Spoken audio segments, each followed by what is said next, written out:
Hey guys, welcome to Scuf Gaming Showdowns. I'm Chris Puckett, joined by Revin. Revin, how you doing, my friend? I'm doing great. You know, just been playing some Call of Duty. If you didn't know, I'm competing at UMG Dallas.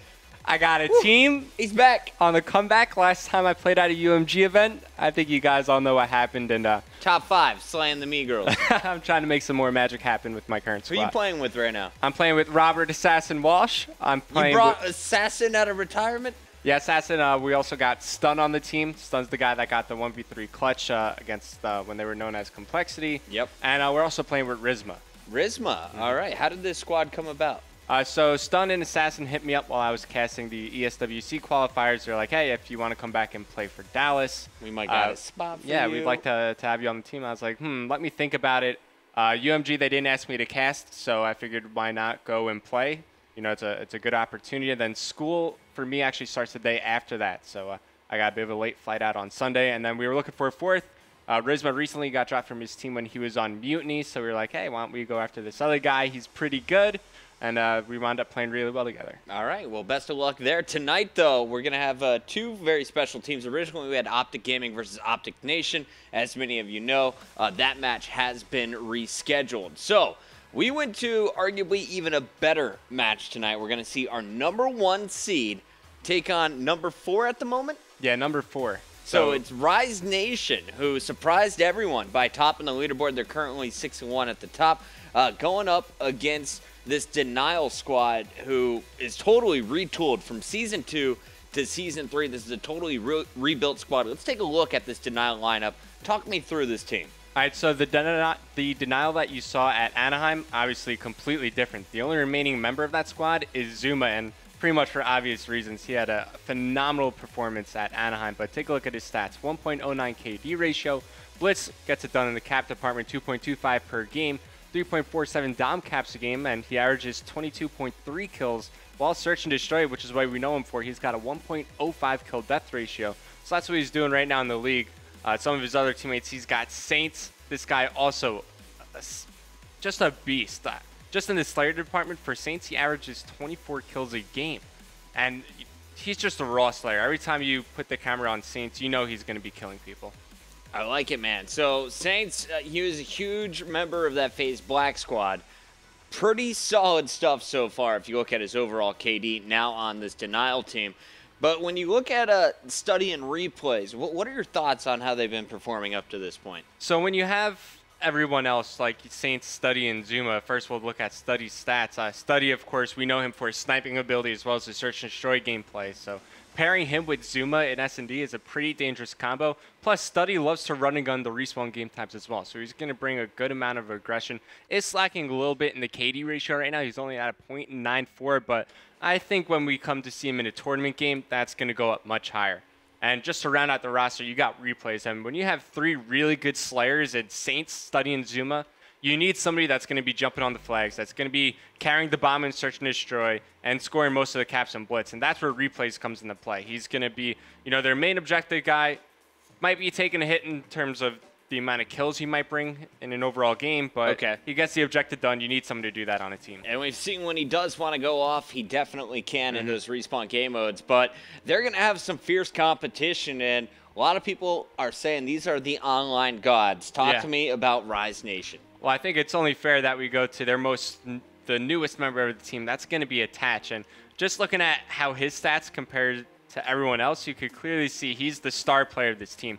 KD ratio, 1.24. Averages 26.53 kills per game. And he even jumps on the objective from time to time, 4.75 dom caps a game. So not only is he picking up kills all around the map, he's picking up the most important kills when he's playing the objective end. His search and destroy, 1.43, some of the highest you'll see out of any of these pro players. Attach has been an absolute monster. Look at those numbers one more time. A 1.24 overall KD. Those dom caps, ridiculous. His S&D, though, the 1.43 is absolutely insane, topping that off with 26.5 kills per respawn game mode. So Attach definitely one of the players we're going to be looking at tonight. Who else, though, on this Rise squad are you going to be keeping an eye on? I think you're going to be looking out for Looney as well. He's going to be kind of like the support Slayer for Attach. So when Attach isn't getting the most kills in the game, it's going to be Looney right behind him. And Looney, a lot of times when you see these star players, these people who are so good at slaying in the respawn game modes, usually they'll drop off a bit in the search and destroy game, but that isn't the case with Attach and Looney. As you can see, Looney 1.20 KD ratio for search and destroy, and he does a lot more of the objective than Attach does. So 3.86 blitz caps, 3.17 dom caps. Now, do you know if Looney is off the cast now? I know he's been playing with the cast, hasn't been able to move his left thumb since we last saw him on land in Dallas. I don't know if he's off the cast just yet, but it is possible. I mean, being able to move your left thumb, it's pretty important when you're playing video games. So I hope he is off the cast, and hopefully that won't affect his gameplay tonight. And then, of course, we have Pac-Man, longtime player here in the competitive scene. Talk to me a little bit about Jonathan Tucker. He's the objective guy for the squad, so you're going to see he's got great objective stats. 0.89 KD ratio, pretty average among the objective players. And then search and destroy, 0.73. Not the best, but you got to keep in mind this guy's carrying the bomb. He's going to be trying to get that bomb down at all costs, and a lot of times after you get that bomb down, immediately you're taken out after. So that's why it might be a little bit lower than average, but he's doing pretty much fine. It even averages 20 kills a game, which is pretty good for somebody who's just going for the objective. That's their main focus. And then finally, we have Wheats. And this guy really shows up on land. What do you like about his gameplay? Really, Wheats is known for his assault rifle game, at least in Call of Duty Ghosts. So he's going to be the main person in charge of locking down the power points on the map. You'll see him on Octane. He'll go top Broken. He'll go top Pawn. And, just kind of play that stat role. And I'm actually a little surprised to see that his KD ratio isn't higher. Usually somebody who's playing like that stationary role, the sentry gun, somebody like Ricky also plays that role, would have a bit higher KD ratio, but Wheats gets it done. He gets the job done. 21.74 kills per game. Not around the objective much, but when he's there, he'll jump on a flag. And of course, I think he's the one to cap the home flag every time. All right, well, Revan, we have a very special contest going on tonight where the fans have an opportunity to win their own Scuf. First of all, talk to me a little bit about the Scuf and your experience with it. I know you were one of the last ones to make the switch. Yeah, back in Black Ops 2, I figured I might as well just get one, right? Everybody else is using it. And, of course, it offers a tremendous advantage, being able to not have to move your thumbs to perform an execution such as jumping or even knifing.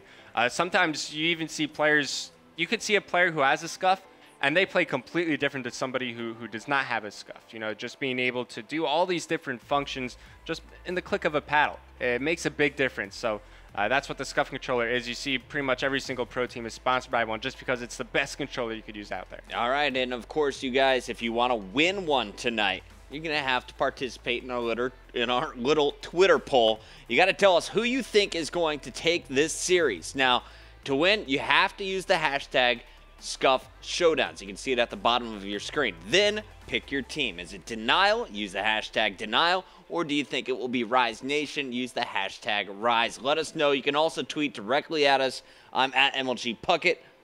I'm at CRS Revan. No space, no underscore? No space, all one word. I was afraid to even approach that. Well, guys, we're going to a quick commercial break as we try to get into game number 1 in the best of 5 Rise Nation versus Denial when we return.